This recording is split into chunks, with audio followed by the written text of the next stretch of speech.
Dobrý deň, volám sa Karin Mikulášová. Som lektor, mentor, coach a výtvarník.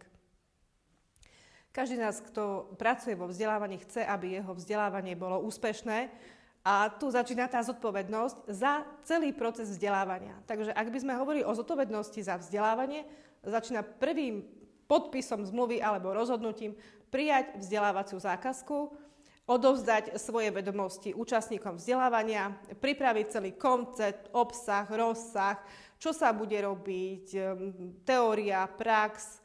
Všetko toto je na zodpovednosti lektora. To je taká najdôležitejšia zodpovednosť. A potom je to vzbudenie záujmu a pocitu zodpovednosti aj u tých účastníkov toho vzdelávacieho podujatia, aby pochopili, že tá zodpovednosť za celý ten rozsah, proces je aj na nich, že aj oni sú tvorcovia toho, čo si z toho programu odnesú v rámci toho obsahu. Na pleciach lektora je, aby pre účastníkov vzdelávania vytvoril bezpečné prostredie, aby sa cítili dobre, aby sa cítili neohrozene, aby chceli zdieľať svoje skúsenosti, svoje obavy alebo to, čo potrebujú v rámci vzdelávania načerpať, v čom sa potrebujú zdokonaliť.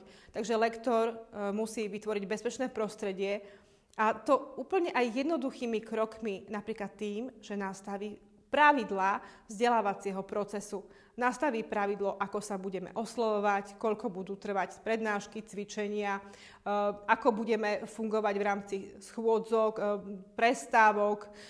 Keďže naši kolegovia niektorí aj potrebujú piť kávu alebo fajčia, tak aj fajčerom umožniť priestor, aby mohli ako keby si oddychnúť a aby neboli nervózni z toho, že nemajú priestor, lebo len proste chrlíme na nich ten obsah a chceme len doručovať to vzdelávanie.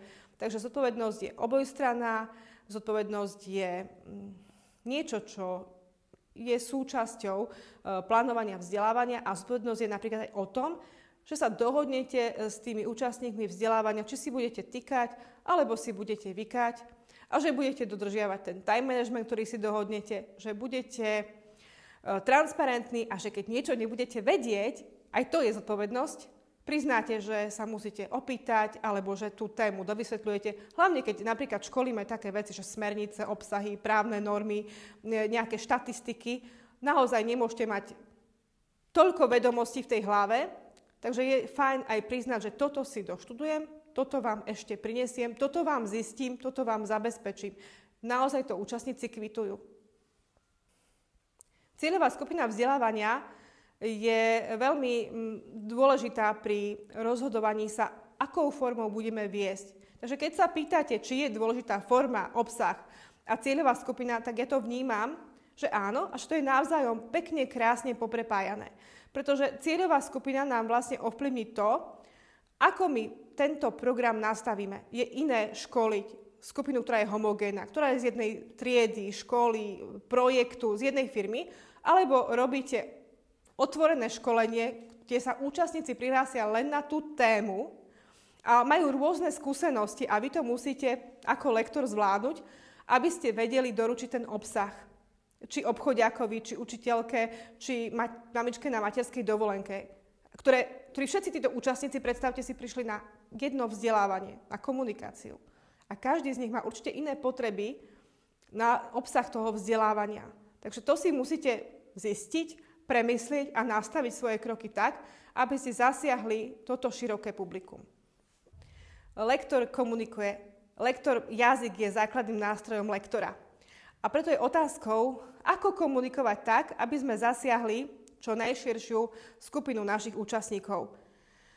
Komunikovať autenticky, komunikovať trpezlivo, jasne, zrozumiteľne, pýtať sa a využívať aj sílu ticha. Dať otázku a nech tú komunikáciu chvíľu vedie aj ten ako účastník. To znamená, aby to nebol monológ lektora, ktorý ide nasypať kvantum vedomostí účastníkom, ale aby aj tí účastníci mohli byť inšpirujúci navzájom medzi sebou, aby sa mohli niekam posunúť a môžu priniesť do toho vášho vzdelávania taký prvok a taký moment, na ktorý vy ako lektor ste vôbec nemysleli, alebo ste s ním nemali skúsenosť. A to je vždy inšpirujúce, obohajujúce a krásne.